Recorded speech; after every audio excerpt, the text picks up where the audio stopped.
Bonjour à tous et bienvenue dans l'épisode numéro 58 du podcast de Traverser la frontière. Bon, avant de commencer, il fallait quand même que je vous souhaite une bonne année 2017. Parce que ce podcast est le premier épisode de l'année 2017 et on va parler d'un thème qui me tient à cœur, celui du nomadisme digital.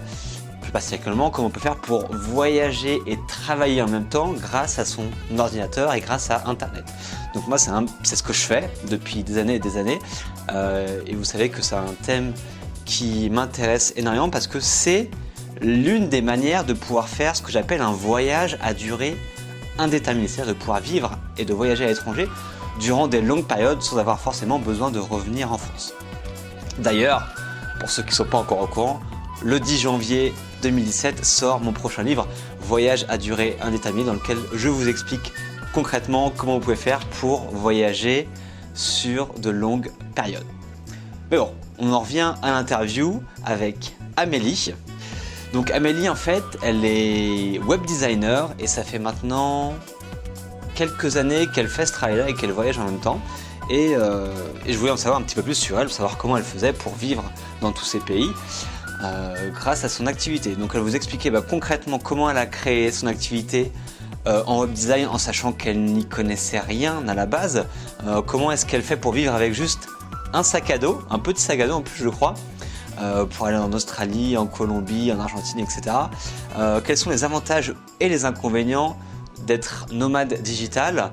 Elle nous parlera aussi, vous allez voir à la fin, de la ville de Medellín en Colombie, qui était, si vous savez, la ville de Pablo Escobar et qui n'a pas forcément une bonne réputation, mais elle va vous dire quelle est la réalité de la vie, on va dire, dans cette ville, sur le terrain. Donc voilà, je suis super content de vous présenter Amélie dans le podcast, ça fait un petit moment que je la connais et vous allez voir, l'interview est vraiment top. Allez, c'est parti.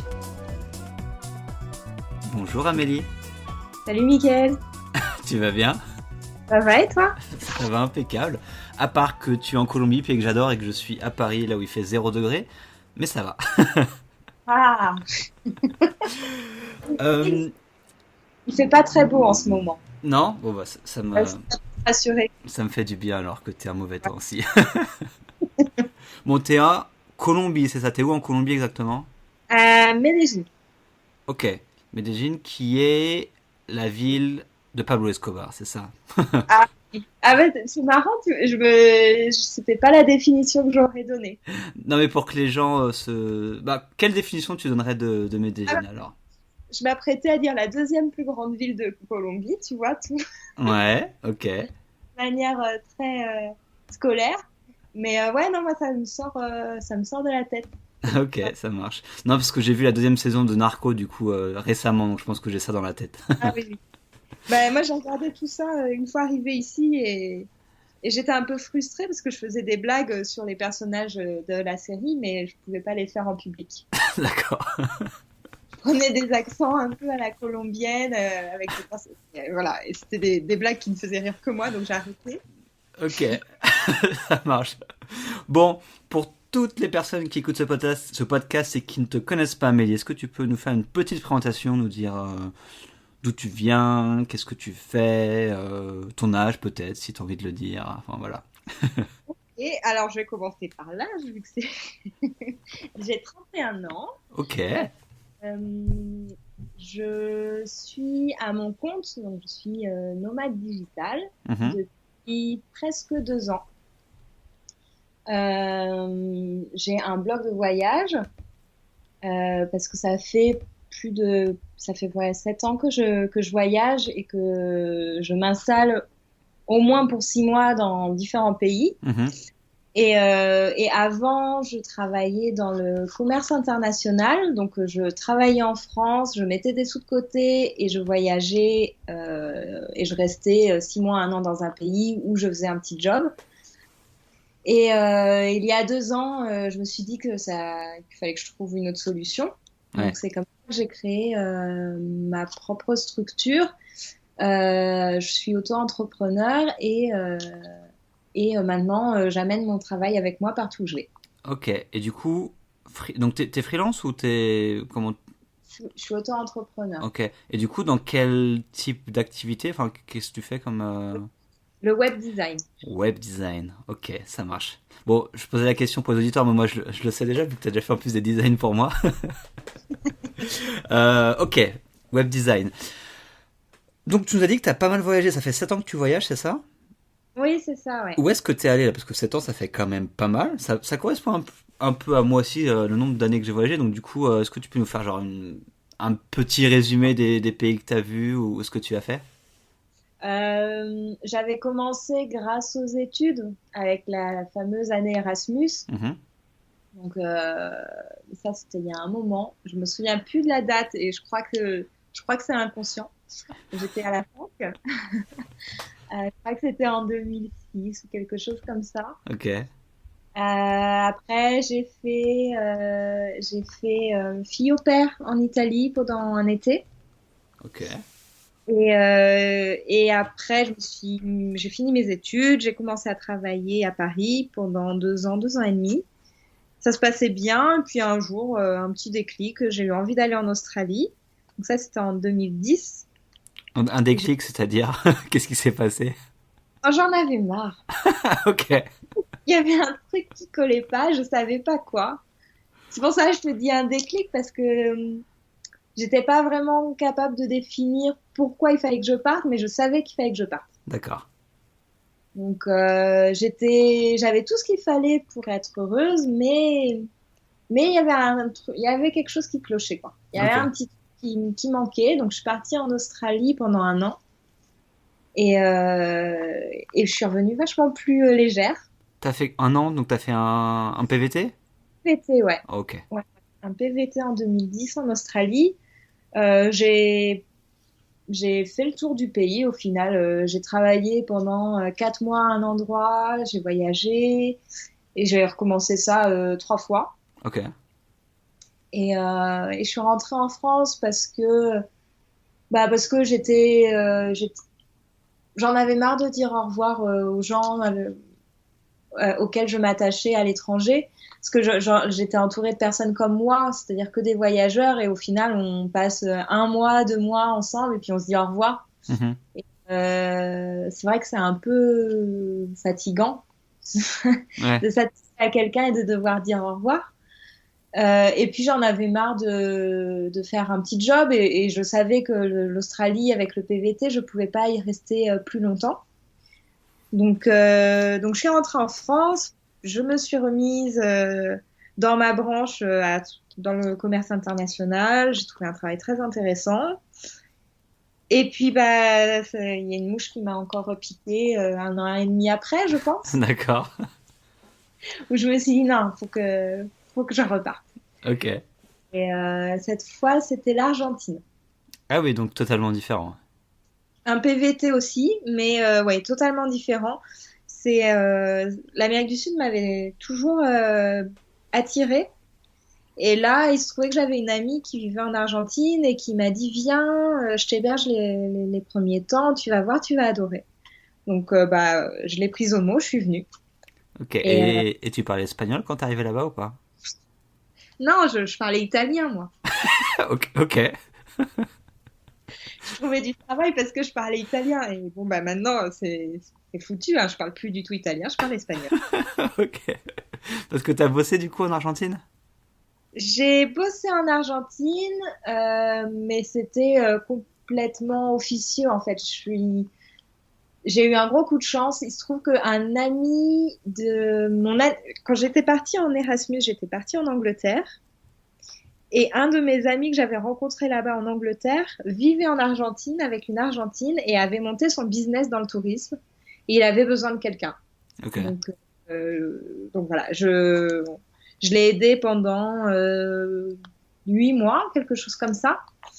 Donc ça nous a permis, lui, c'est vrai que c'est pas facile de travailler seul Mhm. et il faut beaucoup de motivation.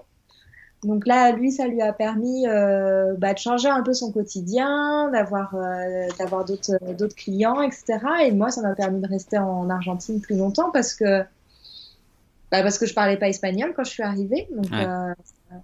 j'aurais pas trouvé du travail. C'est, c'est pas facile, je trouve, en Argentine. Mhm. C'est pas le marché de l'emploi est pas facile déjà en général. Les processus de recrutement sont beaucoup plus longs qu'en France. Et, et alors, bon, bah, il y a aussi toute la migration d'Amérique latine, de pays un peu plus pauvres que l'Argentine, qui vont en Argentine pour trouver du travail. Ouais. Donc, ils ont pas réellement besoin de plus de main-d'œuvre. Mhm.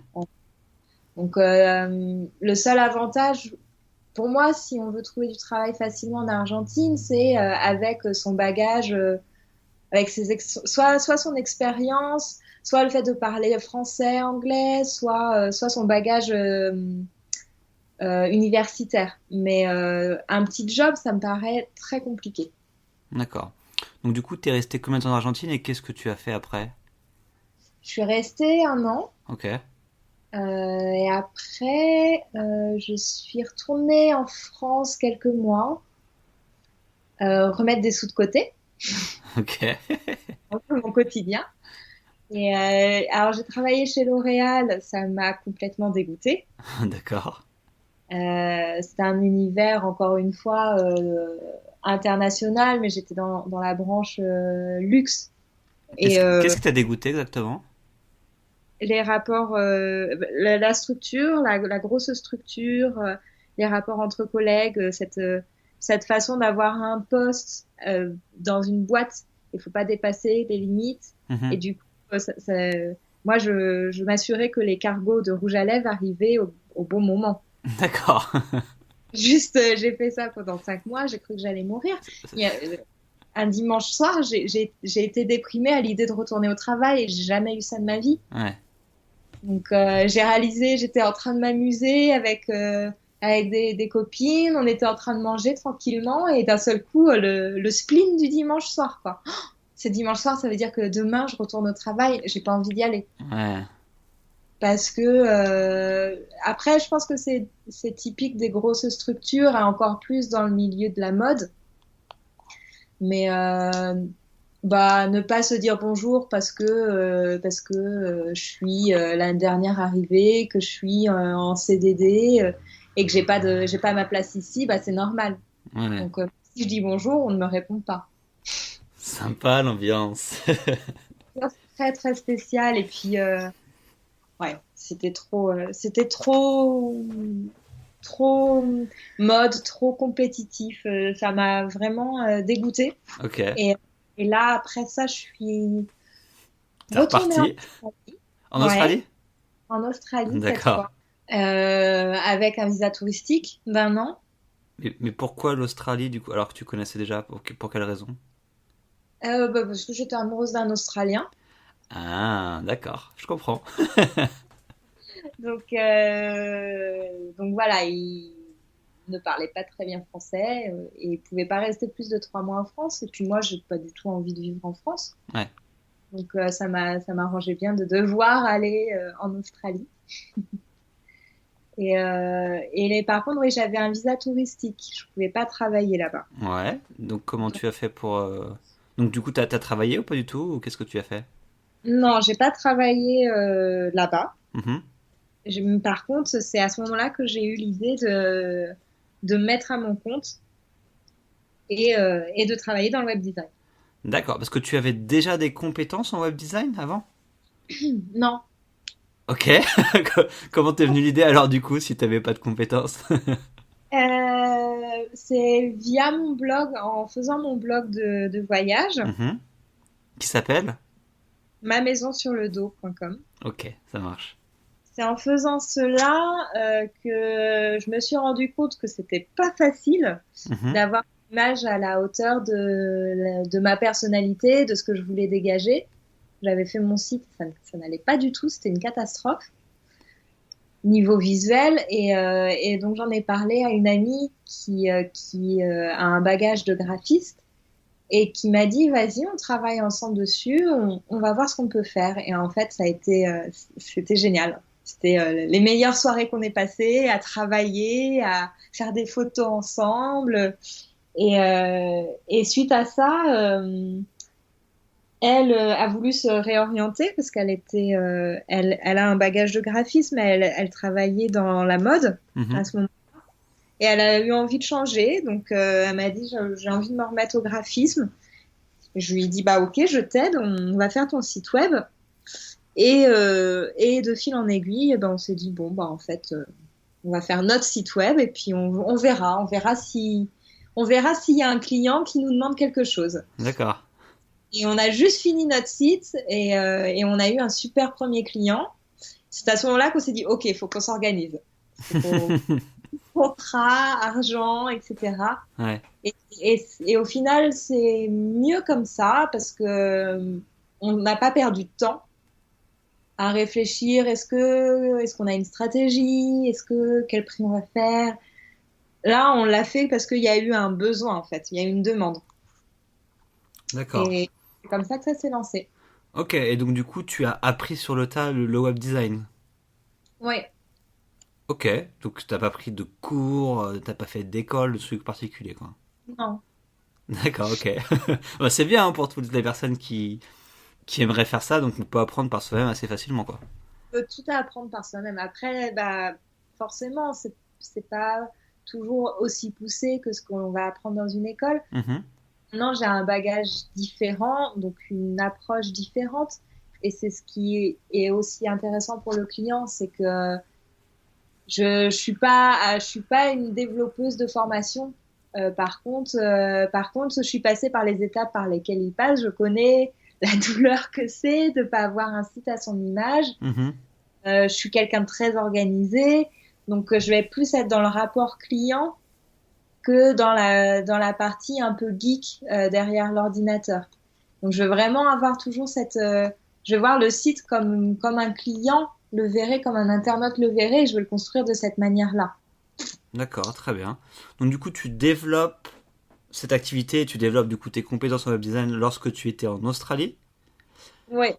Et après l'Australie, qu'as-tu fait? En Australie, je suis allée à Bali Ok, d'accord. pendant 4 mois, et après je suis retournée en France un petit peu, et là maintenant je suis en Colombie. Ok, ça marche. À la PVT cette fois. Comment? Cette fois en Colombie, je suis en PVT. D'accord, ok, t'as refait un PV. Donc c'est ton troisième PVT. Le troisième et le dernier, probablement. Hein. Bah oui, là t'as plus l'âge. Ah si, le Canada, je crois que tu peux encore le faire jusqu'à... Ouais, jusqu'à 35. Mais le Ah, problème au Canada, c'est qu'il fait froid. c'est vrai, je l'ai fait là-bas, mon PVT, ça caille. T'es resté combien de temps?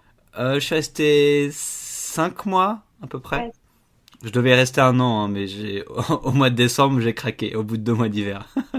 c'est bien ce qui me semblait. Je crois avoir lu cet article et ouais. Non, moi, je suis plutôt au pays chaud. Et pour juste tous ceux qui écoutent et qui ne savent pas encore ce que c'est le PVT, donc c'est le visa, le programme vacances-travail, donc c'est un visa qu'on peut avoir qui dure 1 an, voire plus sur certains pays et qui permettent de voyager et travailler dans ce pays-là. Et j'ai fait un podcast où on parle uniquement de PVT, donc c'est le podcast numéro 32 pour ceux qui voudraient plus d'infos là-dessus. Ouais, le PVT, c'est vraiment une super opportunité. Ouais. Ça permet de voyager plus en profondeur parce que tu peux rester jusqu'à 1 an dans le pays, donc tu travailles, tu te fais des amis, enfin en général c'est des locaux. T'as ton petit quotidien, pareil qu'en France, mais à l'étranger et c'est d'une facilité. La plupart des PVT sont gratuits, Mhm. je pense au moins la moitié. C'est pas très compliqué, c'est soit il faut payer et c'est pas non plus excessivement cher, soit il faut monter un dossier.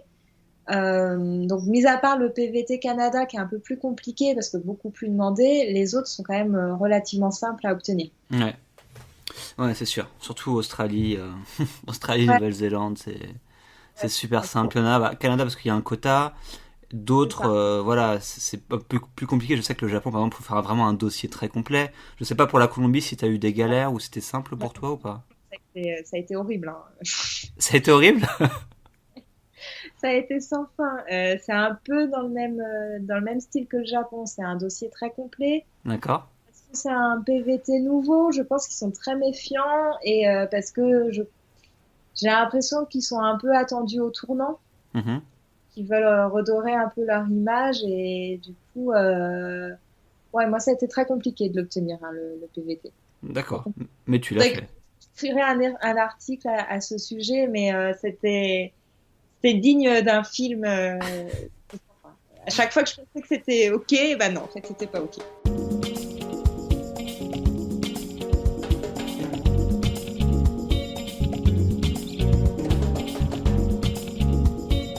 Et du coup, en fait, j'essaie juste de comprendre. Donc, tu as commencé à faire cette activité-là en web design, et du coup, ça te permet de gagner assez d'argent pour continuer justement à voyager. Tu travailles pas à côté, ou comment tu fonctionnes niveau budget? Alors, je travaille pas à côté parce que, bah, en fait, j'ai pas de temps. J'avais mis des sous de côté. J'avais mis pas mal de sous de côté, donc là, ça ne me permet pas encore de vivre de manière complètement indépendante. D'accord. J'utilise un peu de mon argent, de mes économies en fait. D'accord. Donc, très aléatoire, c'est ça l'inconvénient de ce statut-là, c'est qu'il y a un mois où je vais bien gagner ma vie et pendant 3 mois je vais rien gagner et c'est dans ces moments-là où il faut vraiment être très motivé. Ouais. Parce que et c'est ce qui ma force, c'est que je ne travaille pas seule, je travaille avec quelqu'un. Donc dans les moments de doute, parce qu'il y en a forcément, bah on est deux. Donc si moi je doute, en général, la personne avec qui je travaille ne doute pas, et ça équilibre la balance. Ouais. Mais du coup, ça demande de ton côté une gestion budgétaire, on va dire, vraiment. Enfin, faut que tu fasses attention, parce que si dans un mois t'as beaucoup d'argent et que tu dépenses tout et que pendant 3 mois t'as plus rien, ça va être compliqué, non? Ouais. Mais après, moi je suis une petite souris, hein. C'est pas parce que j'ai gagné beaucoup d'argent que je vais tout dépenser. Puis de toute façon, je vis dans ma valise, alors je vais pas acheter plein d'habits ou des affaires, ou à la limite, je voyagerai plus. Mais vu qu'au final j'ai du travail, j'ai pas le temps. Donc tu vis dans ta valise. Donc ça c'est marrant, parce que c'est le nom de ton site, en gros, ma maison sur le dos. Donc en gros tu transportes tous tes objets, tout ce que tu as dans ton sac à dos, c'est ça, plus ou moins? Ça, ouais. Donc en gros, tu n'as pas de chez toi fixe, Non. et du coup tout ce que tu l'as ça tient dans un sac à dos, c'est ça? C'est ça. Et qu'est-ce que tu mets dedans? Qu'est-ce que t'as Enfin, je sais pas, ce que ça paraît, moi je comprends, parce que je suis similaire, mon cas est similaire au tien, mais je me mets dans la tête de beaucoup de personnes qui ont justement un appartement, une maison, qui ont justement beaucoup d'objets, et quand tu leur dis que tu pars vivre des années avec un sac à dos, du coup c'est difficile à comprendre parfois. Ouais. Et juste savoir si tu peux expliciter un petit peu ce que tu prends avec toi, ou comment tu fonctionnes à ce niveau-là. Je suis très. Bah, alors, déjà, il y a mon ordinateur, mon appareil photo, Ok. qui est plus lourd. Mais après, vu que je vais dans des pays chauds, Ouais. une paire de tongs, une paire de baskets, quelques habits. Ce qui me prend le plus lourd pour de vrai, c'est tout ce qui est cosmétique. Le passage chez L'Oréal a bien fonctionné. Bah non, pas vraiment, parce que c'est pas du tout de ce type de produit. Je me mets très peu. Mais par contre, par exemple, si tu veux, je me fais des colorations avec des poudres de noix, etc. Donc voilà, c'est plutôt des produits bio, et parce que j'ai peur de pas trouver l'équivalence à l'étranger, je les amène avec moi. Ah, ok, je vois. Mais c'est pas, oui, c'est juste, et j'aimerais ne pas m'encombrer de ça, mais vu que j'ai la peau très fragile et que j'essaye de manger bio, je me dis c'est quand même complètement stupide de mettre des produits mauvais sur ma peau qui me font du mal. Ok. Donc voilà, je suis une fille et j'ai mon masque d'argile, mon exfoliant, tout ça, tout ça. D'accord. T'as un article sur parce que je pense que ça intéresserait des filles Oui, de... bah faut que je l'écrive. Arrête de me rappeler toutes les choses que j'ai pas fait. Non, mais je me mets. Enfin, moi, ça m'intéresse pas forcément, mais je pense qu'il y a des filles justement qui pensent à ça, qui disent oh, je vais voyager, mais qu'est-ce que je fais? Comment je prends soin de mes cheveux, mon visage, etc. Quoi, effectivement.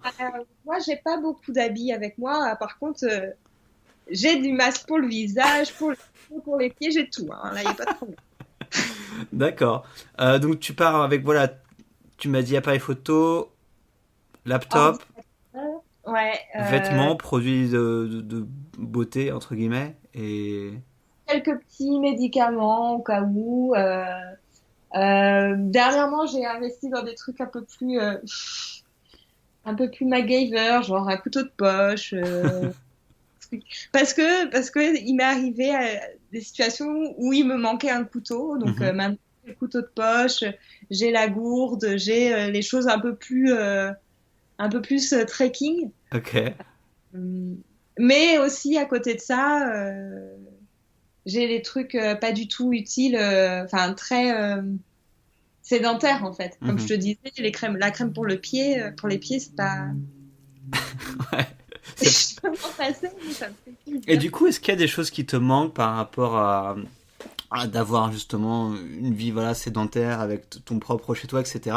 Et là, la vie que tu mènes depuis des années, donc avec juste ton sac à dos, est-ce que il y a des choses, est-ce que tu vois des désavantages à ça ou est-ce que tu as des manques? Ah bah oui, hein, bah forcément, il y a toujours quelque chose.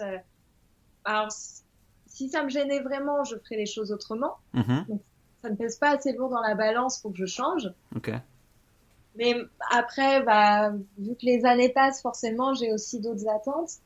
Et le fait de pas avoir de point de chute à proprement parler, bah oui, ça commence un peu à me peser. J'aimerais bien, effectivement, avoir une armoire, et de la terre, avoir un petit cocon, un endroit où je peux toujours retourner et qui me ressemble et pas.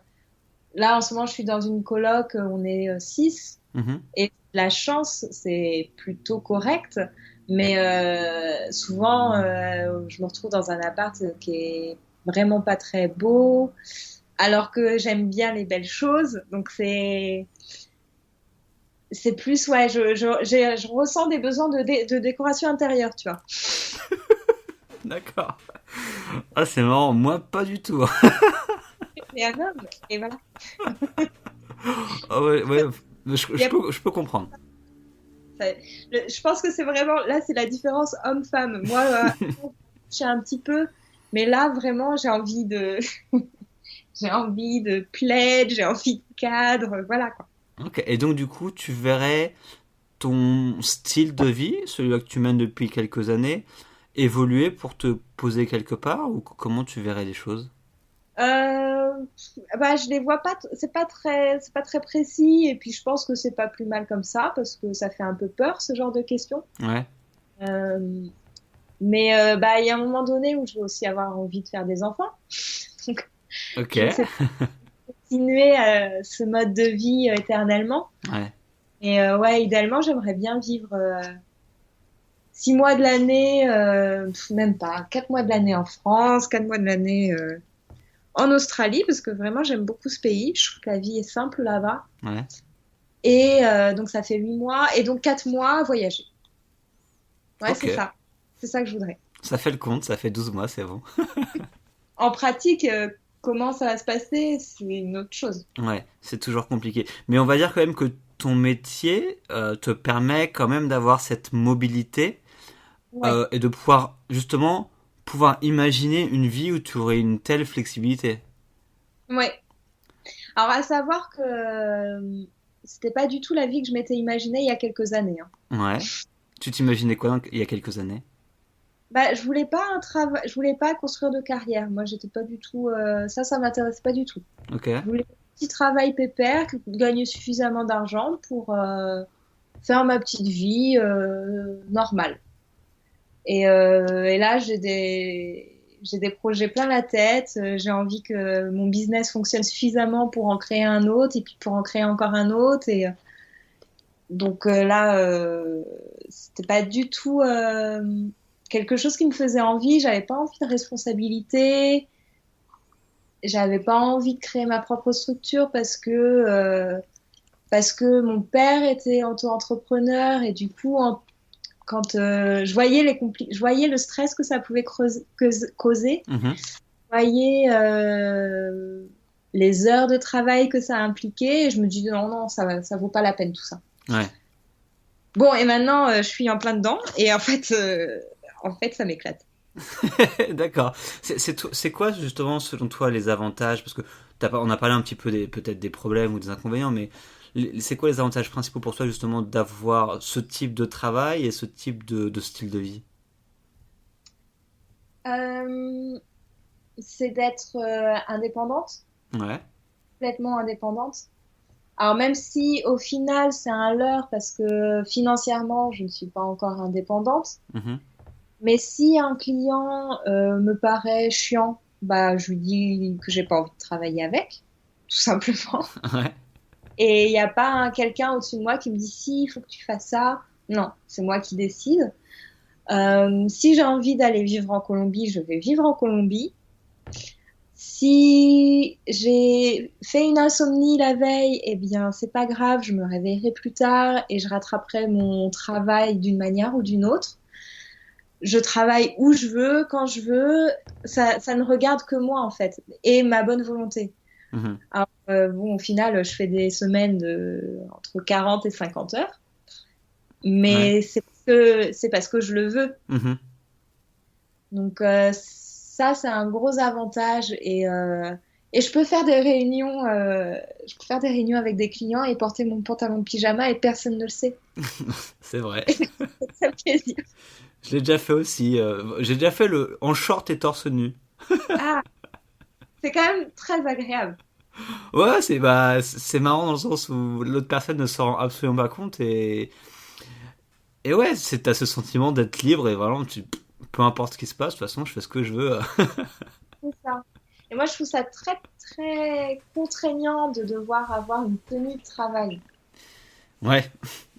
J'aime pas l'idée. Je suis pas très, ouais, ça me branche pas. Donc là, le fait de pouvoir m'habiller comme je veux, je trouve que c'est une grande liberté. Le fait de pouvoir, si je dois prendre un rendez-vous médical à 14 heures, et ben je le prends. En fait, il n'y a pas de problème puisque je peux travailler jusqu'à l'heure que je veux. Ouais. J'ai pas des horaires de bureau et je peux. Si d'un seul coup il se met à faire beau dehors et que j'ai envie de prendre l'air, ben je vais prendre l'air. Donc c'est vraiment cette flexibilité, cette manière de faire ce que je veux comme je l'entends dans ma journée qui me plaît beaucoup. D'accord. Après, oui, bah, les inconvénients, c'est ça. C'est plus le côté insécurité. Je sais pas comment financièrement ça va se passer le mois prochain. Et il faut que, enfin, tout repose sur toi. Donc, si tu t'y mets pas, il va rien se passer. Ça, pour moi, c'est sûr. Des fois aussi, on comprend pas trop ce que tu fais. Les gens ne comprennent pas ce que tu fais. Non. Oui, c'est sûr. Faut que ça dure un peu plus de 6 mois parce que sinon ils pensent vraiment que tu glandes et que tu as la belle vie et que tu fais rien. Après, quand ils commencent à voir un peu les résultats, ils se disent ah, peut-être qu'elle fait quelque chose. Et après, quand ils voient tes cernes, ils se disent ah oui, elle travaille. Ah oui, c'est vrai, elle travaille. J'ai eu la même chose qui s'est passée quand j'étais en Roumanie là, entre le mois de juin et le mois de novembre 2016 là. Ouais. J'avais ma propriétaire du coup qui venait récupérer l'argent du loyer chaque mois. Et en fait, chaque mois je dis ouais, j'écris un bouquin. Elle fait ouais, enfin, vous faites pas grand chose, j'ai l'impression que vous êtes là, vous vous amusez, tout ça. Je fais non mais je travaille, mais du coup elle me croyait pas vraiment. Et au bout des 5 mois, du coup j'ai imprimé mon bouquin sur des feuilles papier quoi. Et du coup elle m'a dit ah c'est ça votre bouquin, je lui montre, mais du coup le truc il faisait 300 pages si tu veux. Elle m'a dit ah mais vous travaillez vraiment. Je lui ai fait bah ouais. Tous les matins je me lève à 6 heures pour écrire, du coup c'est mais les gens ne réalisent pas ça, enfin ils peuvent pas le voir. Je pense que le fait de travailler à domicile, c'est vraiment pas commun encore. Ouais. Pas en France, pas en Europe, j'ai pas l'impression. Et du coup, bah, c'est pas sérieux. Donc, c'est marrant parce que ma propriétaire m'a demandé hier la même chose. Bah ouais, il se demande. Parce que tu dis à chaque fois que tu travailles, mais tu fais quoi? Viens, je te montre. Ah, tu fais ça? Ah, d'accord. Ouais. Et c'est très drôle. Enfin, jusqu'à un certain point. Et puis, moi, j'ai eu un moment où ça m'a saoulée parce que c'est quand même, disons que j'avais déjà mes propres craintes, à savoir est-ce que j'ai bien fait, parce que je mets quand même beaucoup d'investissement dans ce projet-là et j'y crois. Mais est-ce que quand il y a des mois où c'est un peu plus compliqué, bah, est-ce que je suis pas sur la mauvaise route, etc. Ouais. Et quand tu essayes d'en parler à des amis et que la personne te dit mais pourquoi tu cherches pas un travail? C'est juste tu ne sais plus quoi dire. Ouais. Et j'en ai un travail. Juste, ouais. Moi, honnêtement, j'ai mis 1 an avant que les gens me prennent au sérieux. Ouais, ça prend du temps. Moi aussi, quand j'avais ma première entreprise qui était entièrement sur Internet, pendant 3 ans, les gens pensaient avec mon associé, oui, ils pensaient qu'on s'amusait à faire des trucs sur Internet, quoi, à jouer sur Internet ou à écrire des trucs. Ah, Jusqu'au, puis ju- alors, si tu fais appel aux réseaux sociaux, c'est encore pire parce que du coup, tu fais pas une stratégie de communication sur les réseaux sociaux. Non, non, tu passes ton temps sur Facebook. Ouais, oui, évidemment.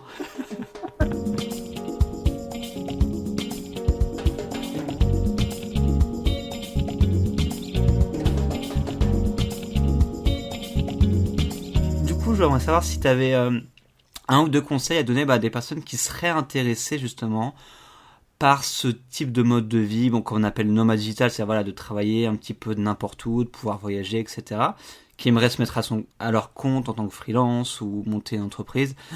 Quels seraient les quelques conseils que tu pourrais leur donner pour les aider, on va dire, à essayer d'avancer vers ça, quoi? Euh, eh bien, ce serait de se lancer. Ouais, Euh, Deux conseils. Le premier, ce serait d'éviter d'en parler à la terre entière, ok. parce que ce genre de projet, il y a très peu de personnes qui vont être enthousiastes et dire vas-y, fonce. Mhm, Parce qu'en fait, c'est quelque chose qui fait peur et beaucoup trouvent ça impressionnant d'une certaine manière, mais un peu fou. mhm, Et du coup, en parlant, on risque d'avoir des retours plutôt négatifs. Et clairement, c'est pas facile, donc autant ne pas avoir de retour négatif du tout. ouais, Donc moi, j'en parlerai pas. Moi d'ailleurs, j'en avais pas parlé, hein. Je mhm, l'avais dit à personne. ok, Je l'ai fait. J'ai mis les choses en ligne et j'ai pas fait non plus de grands projets.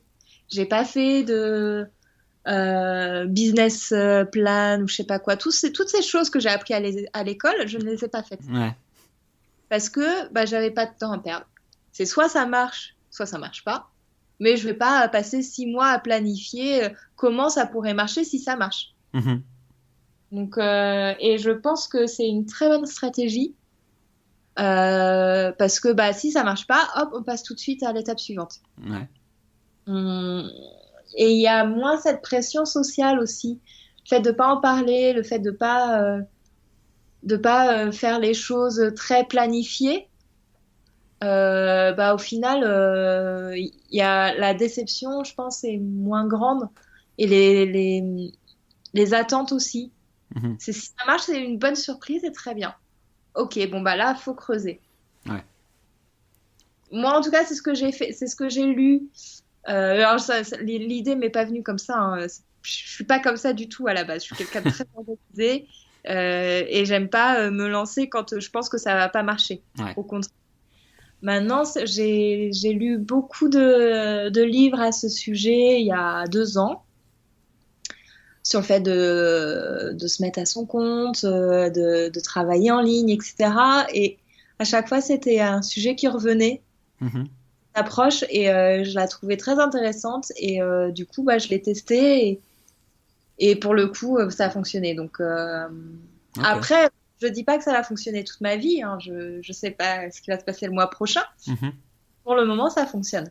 Ok, pour finir, parce que du coup, on a commencé à en parler un petit peu de Medellin et de la Colombie, donc j'ai commencé à parler que c'était la ville de Pablo Escobar, donc pour rigoler, parce que j'adore la Colombie et la réputation qu'a ce pays par rapport à ce qu'est ce pays est vraiment différente. Et je veux savoir du coup comment se passait un petit peu la vie, vu que tu étais sur place, si tu avais des problèmes de danger, comment ça se passe?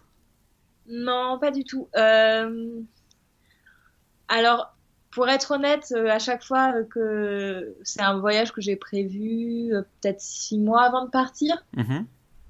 j'en avais parlé un petit peu et je m'étais dit, ouais, pourquoi pas, ça a l'air pas mal.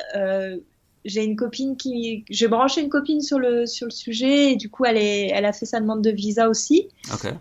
Et bon, bah là, je me suis dit, bon, bah, faut y aller, en fait. J'avais j'ai beaucoup voyagé seule et c'est vrai que maintenant, je suis un peu lassée Ouais. de voyager seule. Donc là, bah, je voyageais pas seule, j'avais une amie qui venait. Donc, j'ai fait ma demande de visa, j'y suis allée. J'avais un peu des a priori parce que tout le monde me disait, mais pourquoi tu vas là-bas? Mais c'est dangereux. Mhm. Mais c'est pas des gens. Ne fais pas confiance aux hommes. Et puis, enfin, bon, tout ce qu'on entend, hein, de toute façon. Et en fait, bah moi, tout se passe bien. Ok. Alors après, oui, je fais attention, mais comme je ferais attention ailleurs, je Mhm. pense. Honnêtement, plein de fois, j'ai mon téléphone dans la main dans la rue, Ouais. chose que je faisais pas dans certains pays. Mhm. Après, voilà, moi, je reviens de l'Australie, donc c'est l'un des pays les plus sûrs au monde. Mhm. Donc c'est pas le même délire, hein, ça c'est sûr. Il y a des quartiers où faut pas aller, il y a des quartiers où on se sent pas trop à l'aise. Bon, bah on monte dans un taxi et puis on verrouille la porte et puis on s'en va Ouais. et tout va bien. Sinon, ça ça a beaucoup changé et l'avantage c'est qu'il y a pas encore beaucoup de touristes. Ouais. Donc, alors moi ça fait bientôt 3 mois que j'habite ici. Je suis une petite brune, donc on se pose pas la question si je suis étrangère ou pas. À Mhm. chaque fois qu'on parle, bon, alors, quand je parle, par contre, si on voit hein, que je suis pas d'ici. Mais ce qui est plutôt rassurant, c'est que les personnes en général croient que je vienne d'Argentine. D'accord. Donc ça veut dire que mon espagnol n'est pas trop pourri. Mais j'ai eu une amie qui est venue me rendre visite et qui est blonde, Ouais. avec une peau très claire. Donc là, pour le coup, quand j'étais avec elle, j'étais cataloguée touriste et c'est très drôle parce qu'il y avait les enfants qui se retournaient sur notre passage et qui nous parlaient en anglais, qui nous disaient bonjour, qui nous suivaient. Ouais. Donc c'est vraiment pas très touristique. Après, moi, quand je suis toute seule, non, je te dis, les gens, ils me remarquent pas. La discussion est plutôt facile Ouais. avec les chauffeurs de taxi, avec les gens dans la rue. C'est assez simple. Maintenant, ça fait pas suffisamment longtemps que je suis ici pour avoir des amis colombiens. Mhm. C'est quelque chose. C'est facile de créer des contacts, mais par exemple, tu vois, hier, ma proprio m'a dit, oh viens, on va aller sur l'île San Andrés le mois prochain. Ok. Ça, incroyable. Pour autant, j'ai pas encore un groupe d'amis colombiens. Mhm. Mais je sens que ça va se faire. Ok. Bon, c'est cool. Et par contre, alors j'ai pas encore voyagé en Colombie, Mhm. ça je peux pas vraiment en parler, mais Medellín c'est vraiment intéressant, je sais pas, cette ville elle est différente, elle est impressionnante parce qu'elle est grande, il y a beaucoup de bruit, il y a beaucoup de pollution, il y a plein de choses qui se passent. Et en même temps, c'est comme si les gens prenaient le temps de vivre quand même. Mhm. Et puis, juste, on tourne la tête et partout autour de nous, il y a ces grandes montagnes avec les favelas qui montent tout en haut. Enfin, moi, ça m'impressionne et je crois que ça m'impressionnera encore pour les prochains mois. Ok. Il n'y a pas vraiment il y a pas vraiment de points touristiques, de centres d'intérêt. Il y Mhm. a quelques musées qui sont intéressants, mais c'est plus prendre le pouls de la ville. Mhm. C'est très très fêtard. Ouais. je parle en connaissance de cause. Vu que, pour l'anecdote, du coup, tu dors très peu parce que tu es près d'une rue où il y a plein de bars, c'est ça, hein? C'est ça. De bars et de discothèques à ciel ouvert. Et du stade aussi. En fait, je suis dans le quartier qui s'appelle Estadio, le stade, et qui est très très colombien, donc c'est pour ça que je l'ai choisi, parce qu'il y a peu de touristes, mais c'est du simple vitrage, et puis ici, c'est normal de faire du bruit et de faire la fête jusqu'à 6h du matin, un jeudi soir. Il n'y a pas de problème. Ouais. Donc oui, ils aiment bien la rumba. Puis quand tu n'aimes pas faire la fête, c'est toi qui as un problème. En fait. Bah ouais. Ok. Est-ce que on arrive à la fin de l'interview du coup, et je veux savoir si tu avais un mot de la fin, quelque chose à ajouter sur tout ce dont on a parlé, sur ce style de vie, le fait de voyager longtemps, de vraiment s'installer à l'étranger, etc. Si tu avais un truc qu'on n'aurait pas évoqué qui te semble important. C'est un style, alors comme toutes les décisions qui sont un peu hors des normes, c'est pas toujours facile parce que les personnes vont poser des questions, vont s'inquiéter, parce que il faut se battre un peu plus dur pour forcément trouver un appart, trouver un job, etc. Ça, c'est jamais une partie de plaisir. Maintenant, la satisfaction qu'on ressent quand on arrive à faire toutes ces choses, en fait, c'est la plus belle des récompenses. Moi, je suis quelqu'un à la base de timide, je suis très très mauvaise en orientation, pas très bonne de mémoire, donc j'ai du mal à apprendre une nouvelle langue, par exemple. J'aurais un manque de confiance en moi et pourtant je fais toutes ces choses et en fait je les fais pour moi et ça me rend fière moi et du coup ça c'est quelque chose que je garderai toujours. Donc peu importe ce qui se passe après, j'aurai pas de regrets à avoir. J'ai fait les choses jusqu'au bout, ça marche pas, au moins je sais. Ça marche. Bon, écoute Amélie, merci beaucoup à toi. Merci. C'était cool de te parler. Bah oui, ça faisait un petit moment qu'on s'était pas parlé et puis je me suis dit mais Amélie, il faut que je l'interviewe parce que du coup on se connaît depuis je sais pas plus ou moins un an, un truc comme ça, mais du coup c'est comme ça, ouais. Il fallait qu'on raconte ton histoire sur le podcast. Je suis bien contente. Moi aussi. Mais écoute, j'espère que tu vas arriver à dormir cette nuit. On est quel nuit? Non, jeudi soir, non. En tout cas, je te souhaite d'essayer. J'espère que tu vas y arriver. Oui, on s'habitue. Hein. Ouais. Et puis sinon, je te souhaite un bon séjour à Medellín, en Colombie. Et profite bien alors. Merci beaucoup. Et toi, bonnes vacances. Ouais, je pars. Alors, là où on enregistre le podcast, je pars dans 3 jours au Vietnam. Donc, quand vous l'écouterez, j'y serai déjà depuis 1 mois, je pense. Mais je peux vous dire que je suis vraiment excité d'y être. Ça va être top. Ouais. Bon, allez. Bonne fin de journée, puis à bientôt. À bientôt, Michael. Ciao. Salut. Et voilà, l'interview avec Amélie est maintenant terminée. J'espère que ça vous a plu et que ça vous a peut-être inspiré à trouver une petite activité de web designer ou un truc que vous pouvez faire en tant que nomade digital pour pouvoir voyager et travailler un petit peu partout dans le monde. Donc merci beaucoup à Amélie de m'avoir accordé du temps, de nous avoir raconté son histoire et merci bien sûr à vous d'être présents pour ce premier épisode de l'année 2007. Encore une fois, belle année à vous et on se retrouve très très vite. À bientôt, ciao.